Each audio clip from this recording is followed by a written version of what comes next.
Hello friends, welcome to army maker Hindi. दोस्तों, आज के इस वीडियो में मैं आपके लिए लेकर आया हूं आर्मी जीडी का ओरिजिनल क्वेश्चन पेपर, जिसका एग्ज़ाम 28 मार्च 2021 को हुआ था एआरओ लैंसडाउन लखनऊ में। और दोस्तों, ये क्वेश्चन पेपर अब तक का सबसे ज़्यादा टफ क्वेश्चन पेपर है। इससे पहले आर्मी जीडी में इससे ज़्यादा टफ क्वेश्चन पेपर कभी भी नहीं पूछा गया था, और यही इसका कारण है सबसे बड़ा कि इसका कट ऑफ बहुत ही कम गया था। आप लोग को इस वीडियो के एंड में पता चलेगा कि इसका कट ऑफ कितना गया था। तो चलिए हम लोग आज के इस वीडियो को शुरू करते हैं। लेकिन दोस्तों, वीडियो शुरू करने से पहले आप लोगों से एक मेरी छोटी सी रिक्वेस्ट है कि आप लोग पहली बार इस वीडियो को देख रहे हैं तो प्लीज़ वीडियो को लाइक कर देना और हमारे चैनल को सब्सक्राइब जरूर कर देना। इससे हमें बहुत मोटिवेशन मिलती है ताकि मैं आप लोग के लिए और भी नए नए वीडियो बनाते रहूँ। तो आज का हमारा पहला नंबर क्वेश्चन है, the most important uranium mine in India is dash, यानी कि भारत का सबसे महत्वपूर्ण यूरेनियम का खदान किस राज्य में स्थित है। तो दोस्तों, अगर आप लोगों को इस क्वेश्चन का आंसर पता है तो आप लोग मुझे कमेंट करके भी अपना आंसर दे सकते हैं। और आप लोग साथ में वीडियो के एंड में आप लोग ये भी कमेंट करके बताना कि आप लोगों ने आउट ऑफ 50 कितना क्वेश्चन सही किया, ताकि मैं आप लोगों का कट ऑफ डिसाइड कर सकूं। ठीक है, तो आई होप आप लोगों ने अभी तक इस क्वेश्चन का आंसर टिक कर लिया होगा। तो जो लोग भी इस क्वेश्चन का आंसर ऑप्शन डी को दे रहे हैं, जादूगोड़ा, जो कि जादूगोड़ा का जो खदान है ये झारखंड में स्थित है, तो जो लोग भी इसका आंसर दे रहे हैं ऑप्शन डी को, उनका आंसर यहाँ पे राइट है। अगला क्वेश्चन आप लोगों से पूछा गया था, Kambala race a traditional buffalo race is being held in, यानी कि दोस्तों जो कम्बाला रेस है ये एक पारंपरिक भैंस दौड़ जो है ये कहाँ पे आयोजित किया जाता है। तो फ्रेंड्स, इसका राइट आंसर है ऑप्शन सी, यानी कि कर्नाटका। नेक्स्ट क्वेश्चन आप लोगों से पूछा गया था, खासी एंड गारो ये जो ट्राइब्स है ये किस राज्य में मेनली पाया जाता है। तो फ्रेंड्स, इसका राइट आंसर हो जाएगा ऑप्शन सी, मेघालय। अगला क्वेश्चन है, the first session of the Congress was held in, यानी कि दोस्तों जो कांग्रेस का प्रथम अधिवेशन हुआ था यह कहाँ पर हुआ था। तो इसका राइट आंसर हो जाएगा ऑप्शन सी, बॉम्बे। दोस्तों, जो कांग्रेस का प्रथम अधिवेशन है यह 28 दिसंबर से लेकर 31 दिसंबर के बीच में हुआ था, सन 1885 ईस्वी को। ठीक है, अगला क्वेश्चन आप लोगों से पूछा गया था, where is Lal Bahadur Shastri national academy of administration located, यानी कि दोस्तों लाल बहादुर शास्त्री का जो राष्ट्रीय शासन एकेडमी है वह कहाँ पर स्थित है। तो ये क्वेश्चन थोड़ा सा टफ आप लोगों से पूछ दिया गया था, तो इसका राइट आंसर हो जाएगा दोस्तों Mussoorie, option A. Next question है क्वेश्चन नंबर 6। इसमें बोल रहा है कि prime meridian is located at dash degree meridian, यानी कि भूमध्य रेखा कितनी डिग्री माध्या पर स्थित है। तो इसका करेक्ट आंसर आप लोगों को पता है तो आप लोग इसका आंसर दे सकते हैं कमेंट में। तो इसका राइट आंसर हो जाएगा ऑप्शन ए, 0 डिग्री माध्या पर।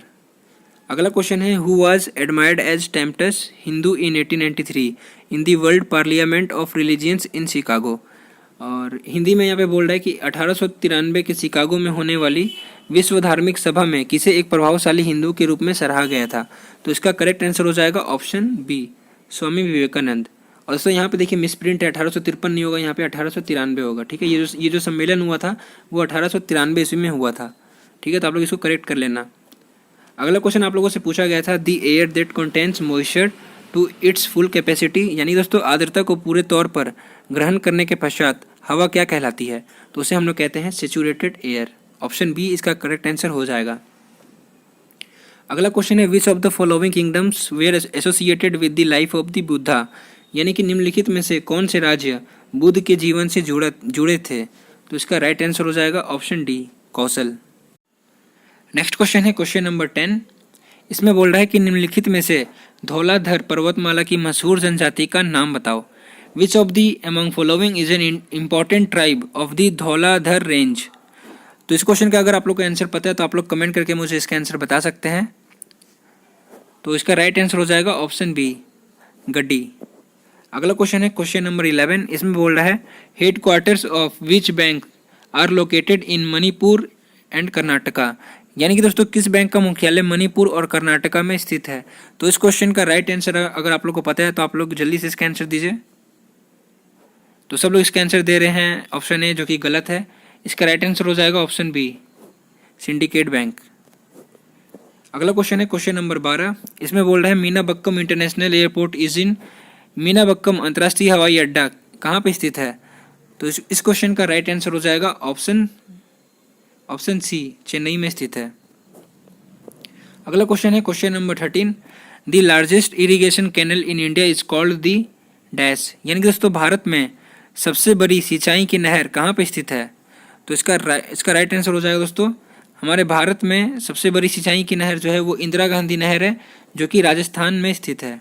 अगर आप लोग से ये भी पूछ लिया जाएगा कि इंदिरा गांधी जो कैनल है वो कहाँ पे स्थित है, तो इसका आंसर आप लोग को देना है राजस्थान में। लेकिन यहाँ पे पूछा गया था कि सबसे बड़ी सिंचाई की नहर कौन सी है, तो आप लोग को सिंपली इसका आंसर ऑप्शन सी पे टिक करना था। नेक्स्ट क्वेश्चन है question number 14, who was the first Muslim women ruler of Delhi? Delhi की प्रथम महिला शासिका कौन थी? मुस्लिम महिला शासिका कौन थी? तो इस क्वेश्चन का राइट आंसर हो जाएगा रजिया सुल्तान, जो कि इल्तुतमिश की बेटी थी। ठीक है, ये क्वेश्चन 2020 में काफ़ी बार पूछा गया था आप लोगों से आर्मी जीडी में कि रजिया सुल्तान किसकी बेटी थी, तो इसका आंसर हो जाएगा इल्तुतमिश की बेटी थी। और जो रजिया सुल्तान थी वो दिल्ली की प्रथम महिला मुस्लिम शासक थी। अगला क्वेश्चन आप लोगों से पूछा गया था term of Rajya Sabha member is, यानी कि जो राज्यसभा के सदस्य का कार्यकाल होता है वो कितने वर्षों का होता है। तो अगर आप लोगों से राज्यसभा पूछे तो आप लोगों को 6 साल आंसर करना है, और अगर आप लोगों से लोकसभा पूछे तो लोकसभा के सदस्यों का कार्यकाल होता है 5 साल का। और फ्रेंड्स, जो राज्यसभा होता है वो उसे हम लोग उच्च सदन के नाम से जानते हैं, और हम लोग लोकसभा को निम्न सदन के नाम से जानते हैं। तो यहाँ से दोस्तों हमारा सेक्शन बी स्टार्ट होता है, जिसमें क्वेश्चन नंबर 16 से लेके क्वेश्चन नंबर 30 तक कुल 15 क्वेश्चन आप लोगों के जनरल साइंस के क्वेश्चन पूछे जाते हैं। तो आज का हमारा सबसे पहला क्वेश्चन है जनरल साइंस का, और इस क्वेश्चन पेपर का क्वेश्चन नंबर 16वां नंबर है, मुंह के पीएच का मान डैश से कम होने पर दांतों का क्षय प्रारंभ हो जाता है। Tooth decay starts when pH of mouth is lower than dash. तो इस क्वेश्चन का राइट आंसर हो जाएगा ऑप्शन बी 5.5। यानी कि दोस्तों जब हम लोग का दांत का जो पीएच मान है वह 5.5 से घट कर नीचे चला जाता है तो हमारा दांतों का क्षय होना स्टार्ट हो जाता है।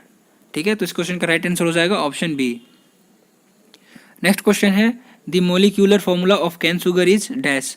गन्ना चीनी का आणविक सूत्र क्या है? तो इस क्वेश्चन का राइट आंसर हो जाएगा ऑप्शन ए। तो जो लोग भी इस क्वेश्चन का आंसर दे रहे हैं ऑप्शन ए पे, उन लोगों का क्वेश्चन यहाँ पे राइट है। ठीक है, तो इस क्वेश्चन का आंसर हो जाएगा ऑप्शन नंबर ए C12। यहाँ पे मैं लिख देता हूँ जिन लोगों को दिख नहीं रहा है, H22 और O का मोलिकुलर मास कितना है 11। ठीक है, अगला क्वेश्चन है question number 18, the melting point of copper is dash.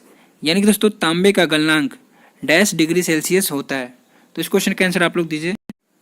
तो इस क्वेश्चन का राइट आंसर हो जाएगा दोस्तों ऑप्शन नंबर सी, क्योंकि तांबे का गलनांक यानी कि मेल्टिंग पॉइंट होता है 1085 डिग्री सेल्सियस।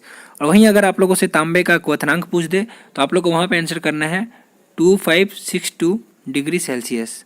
लेकिन यहाँ पे क्वथनांक नहीं पूछा है, यहाँ पे गलनांक पूछा है, तो इसका राइट आंसर हो जाएगा ऑप्शन सी 1085 डिग्री सेल्सियस। हमारा नेक्स्ट क्वेश्चन है who among the following is considered as the father of artificial intelligence.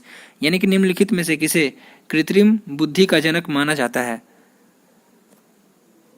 तो इस क्वेश्चन का राइट आंसर हो जाएगा ऑप्शन डी जॉन मैकार्थी। अगला क्वेश्चन है क्वेश्चन नंबर 20। इसमें बोल रहा है corona graph is use for, यानी कि कोरोना ग्राफ का प्रयोग किस लिए किया जाता है। तो इस क्वेश्चन का राइट आंसर है option A observing and photographing the sun's corona. यानी कि दोस्तों सूर्य के कोरोना का जो अविलंकन करना हुआ और उसका तस्वीर खींचना है, तो ये इसका काम है कोरोना ग्राफ का। अगला क्वेश्चन है क्वेश्चन नंबर 21। इसमें बोल रहा है hertz is the unit of, यानी कि हर्टेज किसकी इकाई है। तो इस क्वेश्चन का राइट आंसर हो जाएगा ऑप्शन बी फ्रीक्वेंसी की यूनिट को हम लोग हर्टेज कहते हैं।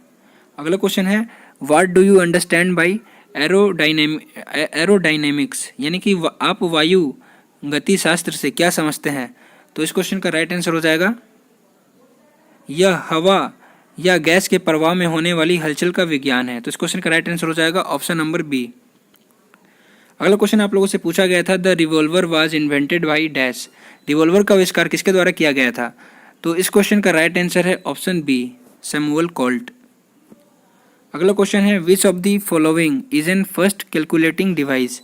निम्नलिखित में से पहला गणना यंत्र कौन सा है। तो इस क्वेश्चन का राइट आंसर है ऑप्शन बी अबेकस। अगला क्वेश्चन है क्वेश्चन नंबर 25। इसमें बोल रहा है which among the following helps in circulation of blood.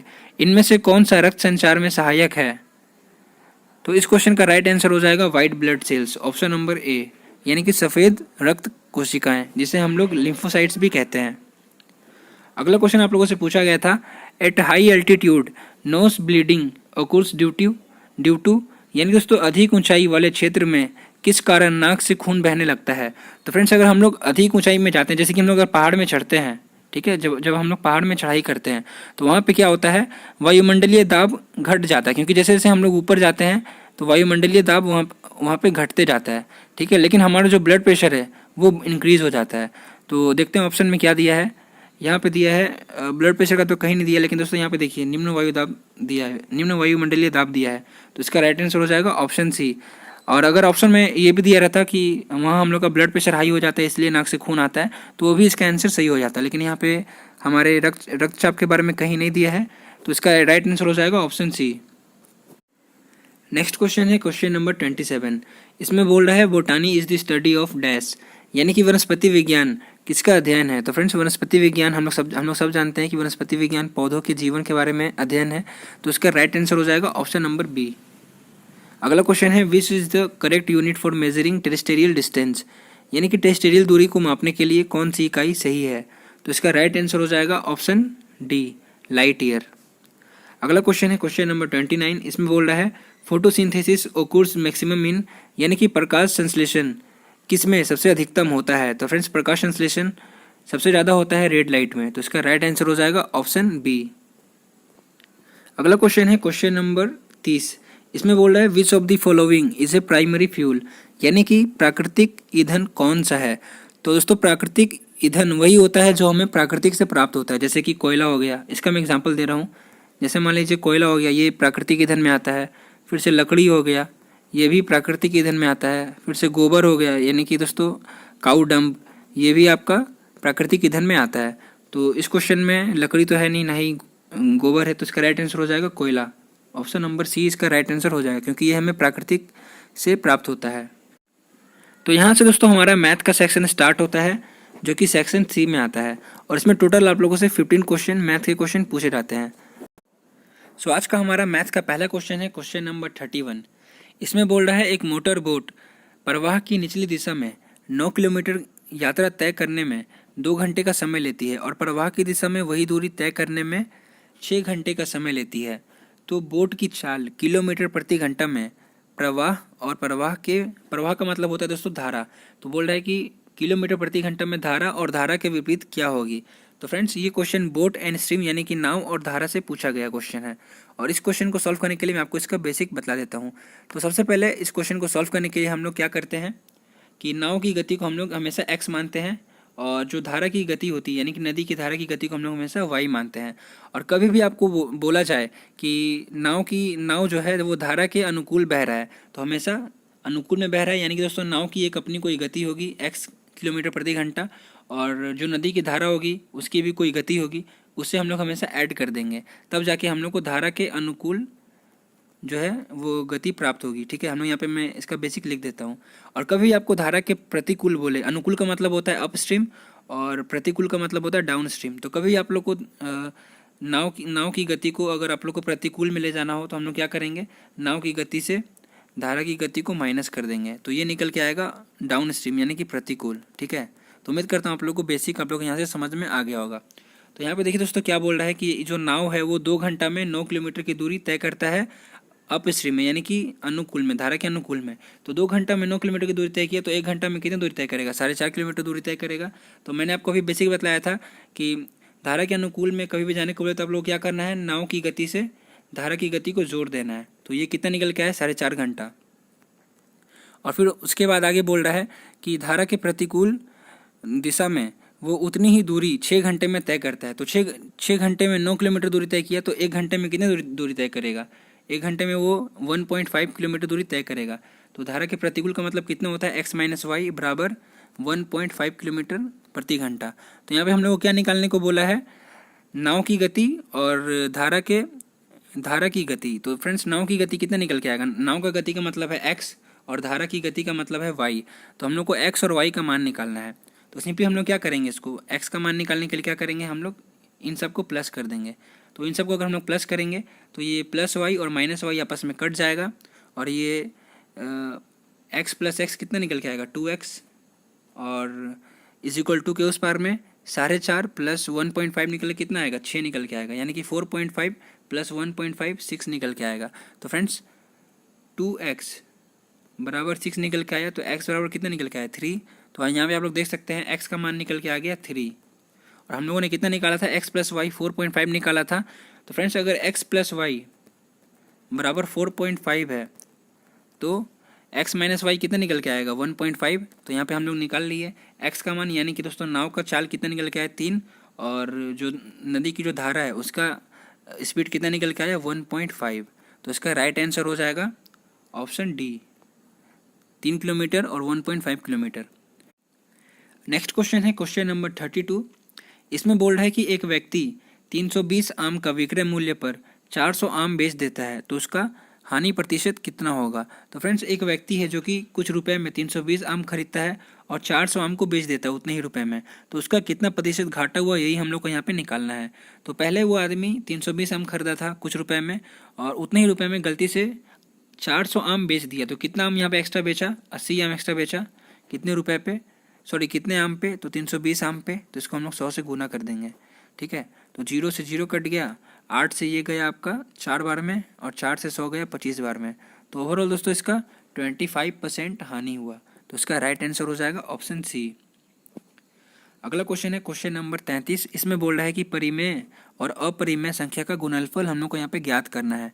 तो फ्रेंड्स यहाँ पे कभी भी आप लोग को ऐसा क्वेश्चन पूछे कि परिमेय और अपरिमेय संख्या का गुणनफल हमेशा क्या होता है, तो इसका आंसर हो जाएगा हमेशा एक अपरिमेय संख्या ही होता है। इसका एग्जांपल मैं आपको यहाँ पे दे देता हूँ। तो हम लोग कोई भी एक परिमेय संख्या मान लेते हैं। तो हम लोग मान लिए कि एक परिमेय संख्या है 3, इसको हम लोग गुना करेंगे कोई भी एक अपरिमेय संख्या से। तो अपरिमेय संख्या हम लोग कोई भी मान लिए कि √3 है, तो इसको अगर हम लोग गुना करेंगे तो ये इसका आंसर क्या निकल के आएगा, 3√3 निकल के आएगा। तो ये परिमेय संख्या नहीं है, ये एक हमेशा एक अपरिमेय संख्या है। तो इसलिए इसका आंसर हो जाएगा ऑप्शन नंबर सी। अगला क्वेश्चन है क्वेश्चन नंबर 34। इसमें बोल रहा है कि ज्ञात करो 30% ऑफ 1500 प्लस 600। तो फ्रेंड्स 1500 प्लस 600 कितना होता है, 2100 होता है, यानी कि 2100। तो इसी का हम लोग को 30% निकालना है। तो इसको हम लोग क्या करेंगे, 30 डिवाइडेड बाई 100 कर देंगे। तो 2 0 से 2 0 कट गया, और 21 इंटू 30 कितना होता है, 630। तो इसका राइट आंसर हो जाएगा ऑप्शन डी। नेक्स्ट क्वेश्चन है क्वेश्चन नंबर 35। इसमें दिया गया है एक त्रिभुज की परिधि 600 मीटर है। यदि उसका रेशियो 12:13:15 है, तो सबसे लंबी भुजा हम लोग को यहाँ पे ज्ञात करनी है। तो फ्रेंड्स आप लोग यहाँ पे देख सकते हैं इन तीनों में सबसे लंबी भुजा कौन सी है, लास्ट वाली 15। लेकिन दोस्तों ये यहाँ पे रेशियो में है, ठीक है। हम लोग को यहाँ पे इसका एग्जैक्ट मीटर में हम लोग को यहाँ पे निकालना है। तो हम लोग क्या करेंगे, तीनों को x से गुना कर देंगे। तो हम लोग मान लिए कि पहला संख्या है जो है वो 12x है, दूसरा संख्या जो है वो 13x है, और तीसरा संख्या यहाँ पे 15x है, ठीक है। तो इन तीनों को आपस में जोड़ लेंगे तो कितना आएगा, 12x plus 13x plus 15x कितना आएगा, 12 प्लस 13 हुआ 25, और 25 और 15 हुआ 40। तो दोस्तों 40x बराबर है आपका 600 मीटर का। तो x बराबर हो जाएगा 600/40। तो 0 से 0 कट गया, 4 से 60 गया 15 बार में। तो फ्रेंड्स x बराबर निकल के आया 15। तो यहाँ पे सबसे बड़ी भुजा कौन सी थी, 15x। तो 15x को हम लोग 15x का मतलब निकल के आया 15, तो हम लोग 15 को 15 से गुना कर देंगे। तो क्या निकल के आएगा, 225। इसका राइट आंसर हो जाएगा ऑप्शन बी। अगला क्वेश्चन है क्वेश्चन नंबर 36। इसमें बोल रहा है ARISE शब्द के अक्षरों को कितने बार व्यवस्थित किया जा सकता है। तो दोस्तों इस टाइप का क्वेश्चन कभी भी आप लोग को कुछ भी पूछे तो आप लोगों को क्या करना है, जितना यहाँ पे अल्फ़ाबेट रहेगा, तो यहाँ पे टोटल कितना अल्फ़ाबेट है, 5 अल्फ़ाबेट है, ARISE। उसको हम लोग क्या करेंगे, 5 है तो हम लोग 5 से गुना करेंगे। कम कितना होता है, 5 से कम होता है 4, फिर 4 से कम कितना होता है 3, और 3 से कम कितना होता है 2, और 2 से कम होता है आपका 1। ऐसे हम लोग गुना कर देंगे, इसका आंसर निकल के आ जाएगा। तो 5 गुना 4 होता है 20, 20 3 होता है 60, 60 गुना 2 होता है 120, और 120 को 1 से गुना करेंगे तो 120 ही आएगा। तो इसका राइट आंसर हो जाएगा ऑप्शन सी। देखिए दोस्तों आप लोग को कुछ भी यहाँ पे दे सकता है। यहाँ पे ARISE के जगह पे मान लीजिए आपको यहाँ पे एनिमल दे दिया, ठीक है। मान लीजिए आप लोग यहाँ पे एनिमल दे दिया और बोल दिया कि एनिमल शब्द के अक्षरों को कितनी बार व्यवस्थित किया जा सकता है। तो यहाँ पे हम लोग क्या करेंगे, सिंपली यहाँ पे टोटल 6 अल्फ़ाबेट है, ANIMAL। तो हम लोग यहाँ पे क्या करेंगे, 6 से गुना करेंगे 5 का, फिर 4 का, फिर 3 का, फिर 2 का, फिर 1 का। तो जो इसका आंसर निकल के आएगा वही इसका आंसर हो जाएगा। तो आई होप दोस्तों आप लोग इसका आंसर आप लोग अब निकाल पाओगे। अगला क्वेश्चन है क्वेश्चन नंबर 37। इसमें बोल रहा है 5 से 25 हुआ, 25 से 125 हुआ, और अगला श्रृंखला में अगली संख्या क्या आएगी। तो फ्रेंड्स 5 से 25 कैसे हुआ, मल्टीप्लाई हुआ 5 से, फिर 25 से 125 कैसे हुआ, 5 से मल्टीप्लाई हुआ, तो फिर जो अगला मिसिंग नंबर है वो 125 के बाद क्या आ जाएगा, 125 गुना 5 कितना होता है, 125 गुना 5 होता है दोस्तों 625। इसका राइट आंसर हो जाएगा ऑप्शन सी। अगला क्वेश्चन है क्वेश्चन नंबर 38। इसमें बोल रहा है ए और बी एक काम को 10 दिन और 15 दिन में पूरा करते हैं। यदि ए काम शुरू करता है और दोनों एक दिन छोड़कर दोनों साथ काम करते हैं, तो दोस्तों काम जो है कितने दिन में ख़त्म हो जाएगा। तो कुछ भी नहीं है, काफ़ी इजी क्वेश्चन है दोस्तों, ये टाइम एंड वर्क का। यहाँ पे बोल रहा है कि ए किसी काम को 10 दिन में पूरा करता है और बी उसी काम को 15 दिन में पूरा करता है। तो फ्रेंड्स हम लोग को यहाँ पे पता नहीं है कि टोटल काम कितना है, तो हम लोग क्या करेंगे 10 और 15 का लघुत्तम समापवर्तक यानी कि दोस्तों एलसीएम ले लेंगे। तो 10 और 15 का कितना एलसीएम होता है 30। तो दोस्तों टोटल काम हम लोग मान लिए कि टोटल 30 काम है और ए जो है उसी काम को 10 दिन में करता है। तो फ्रेंड्स ए एक दिन में कितना काम करेगा, 10 से 30 को काट लेंगे तो यहाँ पे 3 बार में जाएगा, यानी कि दोस्तों ए जो है एक दिन में 3 काम करता है। और वहीं बी जो है 15 से 30 को काटेंगे तो कितना में जाएगा, 2 बार में जाएगा। तो फ्रेंड्स बी जो है एक दिन में 2 काम करता है। ठीक है, तो यहाँ पे क्या निकल के आया, ए जो है एक दिन में 3 काम करता है, बी जो है एक दिन में 2 काम करता है, और टोटल काम कितना है 30 काम है। तो यहाँ पे क्या बोल रहा है कि यदि ए काम शुरू करता है और दोनों एक दिन छोड़कर दोनों साथ में काम करता है, यानी कि दोस्तों पहले ए काम स्टार्ट करता है तो एक दिन में ए कितना काम करेगा, 3 काम करेगा, और दूसरा दिन बी काम करता है। ठीक है, और दूसरा दिन बी अकेले काम करता है तो 2 काम करता है। ठीक है, तो टोटल कितना काम हुआ, पहला दिन ए किया तो एक दिन में 3 काम किया, दूसरा दिन बी काम किया तो वो 2 काम किया, तो 3 और 2 कितना हुआ, 5 काम हुआ, यानी कि दोस्तों 2 दिन में 5 काम हुआ। और टोटल काम कितना करना है, 30 काम करना है। तो फ्रेंड्स 5 से 30 कितना गुना ज़्यादा है, 6 गुना ज़्यादा है। तो यहाँ पे दिन भी दोस्तों 2 नहीं लगेगा, 2 से 6 गुना ज़्यादा दिन लगेगा। तो इसका राइट आंसर हो जाएगा 12 दिन, जो कि ऑप्शन ए में है। नेक्स्ट क्वेश्चन है क्वेश्चन नंबर 39। इसमें बोल रहा है 7 लड़कों की आयु का औसत 20 वर्ष है। यदि पहले 6 लड़कों की आयु का औसत 19.5 वर्ष है तो 7वें लड़के की आयु कितने वर्ष की होगी। तो फ्रेंड्स 7 लड़कों की आयु का औसत अगर 20 साल है तो 7 लड़कों का आयु का योग कितना होगा, 7 गुने 20 होगा, जो कि होता है 140। ठीक है, और वहीं पे पहले 6 लड़कों की आयु का औसत भी दिया गया है, कितना होगा 19.5 साल होगा। तो 19.5 को हम लोग 6 से गुना करेंगे तो कितना आता है 117, यानी कि दोस्तों 6 लड़कों का आयु का योग होगा 117 साल, और 7 लड़कों का आयु का योग कितना दिया गया है 140। तो फ्रेंड्स 7वें लड़का का हम लोग यहाँ पे आयु निकाल सकते हैं, 140 में से 117 घटा देंगे तो कितना आएगा 23 निकल के आएगा। तो फ्रेंड्स 7वां लड़का जो है उसका उम्र होगा 23 साल। तो इसका राइट आंसर है ऑप्शन नंबर बी। अगला क्वेश्चन आप लोग का पूछा गया था प्रोबेबिलिटी से, यानी कि प्रायिकता से। तो यहाँ पे बोल रहा है कि यदि कोई घटना घटित ही नहीं होती है तो उसकी संभावना कितनी होगी। तो फ्रेंड्स यदि कोई घटना घटित ही नहीं होगी तो उसकी होने की संभावना क्या होगी, 0 होगी। तो इसका राइट आंसर हो जाएगा ऑप्शन नंबर सी। ठीक है, नेक्स्ट क्वेश्चन है क्वेश्चन नंबर 41। ये भी आपका औसत का क्वेश्चन है यहाँ पे। तो यहाँ पे बोल रहा है कि एक बल्लेबाज 12वीं पारी में 63 रन बनाता है, जिसके कारण उसका औसत 2 रन बढ़ जाता है। तो 12वीं पारी के बाद उसका नया औसत ज्ञात करना है। तो फ्रेंड्स हम लोग मान लिए कि उसका जो 12वीं पारी से पहले का जो उसका औसत था, यानी कि टोटल 11वां जो मैच वो खेला था उसमें उसका औसत था x। ठीक है, तो उसका दोस्तों औसत था x, तो उसका टोटल 11 मैच में उसका कितना रन हो जाएगा, 11x हो जाएगा। ठीक है, और वो 12वां मैच में कितना रन बनाया, 63 रन बनाया। ठीक है, 12वां मैच में उसने 63 रन बनाया, तो उसका एवरेज जो है पहले x था और अब x से 2 ज़्यादा बढ़ गया, तो x+2 हो गया।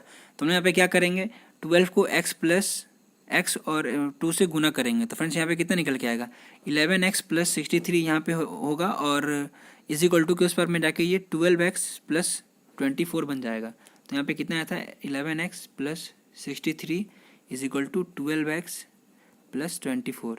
ठीक है, तो यहाँ पे तो देखिए दोस्तों 12x यहाँ पे है और यहाँ पे 11x इज इक्वल टू के उस पर जाके माइनस हो जाएगा, तो ये सिर्फ x बच जाएगा।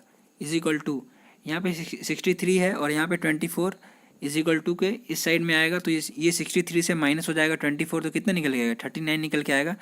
तो देखिए दोस्तों पहले जो है 11 मैच में इसका जो पारी वो खेला उसमें उसका औसत था 39 रन, और अब जो है 12वीं मैच में उसने 63 रन बनाया, तो उसका एवरेज जो है 2 रन बढ़ गया। तो अब उसका नया औसत कितना है, पहले उसका था औसत 39, अब उसका 2 बढ़ गया है, तो अब उसका नया औसत निकल के आ गया है 41। तो इसका राइट आंसर हो जाएगा ऑप्शन सी। अगला क्वेश्चन है क्वेश्चन नंबर 42 जो कि अलजेब्रा से पूछा गया है। इसको हम लोग दो तरीका से सॉल्व कर सकते हैं। तो यहाँ पे बोल रहा है कि दो संख्याओं का अंतर है 2 और उनके वर्ग का यानी कि उनके स्क्वायर का बीच में डिफरेंस है 28 का। तो हम लोग को यहाँ उसका योग यानी कि उसका हम लोग को ऐड करके हम लोग को यहाँ पे निकालना है। तो फ्रेंड्स देखिए इसको हम लोग दो तरीके से सॉल्व कर सकते हैं। पहला हम लोग ऑप्शन से और दूसरा हम लोग इसका अलजेब्रा वाला फॉर्मूला से सॉल्व कर सकते हैं। तो देखिए दोस्तों यहाँ पे दो संख्याओं का अंतर दिया है यानी कि a माइनस बी बराबर 2 दिया गया है और यहाँ पे उनके वर्ग का अंतर यानी कि दोस्तों a square minus B square जो है उनका वर्ग का अंतर कितना है 28 है। तो हम लोग को यहाँ पे क्या निकालना है a प्लस बी निकालना है। तो आप लोग को a square minus B square पता होगा कितना होता है a plus B into A minus B होता है। तो यहाँ पे a माइनस बी दिया गया है और हम लोग को यहाँ पे a प्लस बी निकालना है। तो हम लोग क्या करेंगे 2 से 28 को भाग दे देंगे तो 14 निकल के आ जाएगा। तो इसका राइट आंसर हो जाएगा ऑप्शन नंबर बी। और आप लोग इसको ऑप्शन से भी सॉल्व कर सकते थे। देखिए यहाँ पे क्या दिया गया है दो संख्याओं का अंतर है 2। तो हम लोग यहाँ पे सिंपली क्या मान लेते हैं एक मान लेते हैं संख्या 8 और एक मान लेते हैं 6। तो यहाँ पे देख सकते हैं 8 और 6 कितना होता है 14 होता है और इनके वर्ग के बीच में डिफरेंस भी 28 का आ रहा है। देखिए 8 का वर्ग कितना होता है 64, 6 का वर्ग होता है 36। इनके बीच में देखिए हम लोग माइनस करेंगे तो कितना आएगा 28 आएगा। तो इसको आप लोग ऑप्शन से भी सॉल्व कर सकते थे। नेक्स्ट क्वेश्चन है क्वेश्चन नंबर 43। इसमें दिया गया है एक बहुभुज के 44 डायगोनल है यानी कि 44 विकर्ण है। तो इसके भुजाओं की संख्या हम लोग को यहाँ पे ज्ञात करनी है। तो दोस्तों बहुभुज के विकर्ण निकालने का फॉर्मूला क्या होता है n into N minus 3 divided by 2। तो ये इसका विकर्ण निकालने का फॉर्मूला होता है जो कि पहले से ही हम लोग को दिया गया है।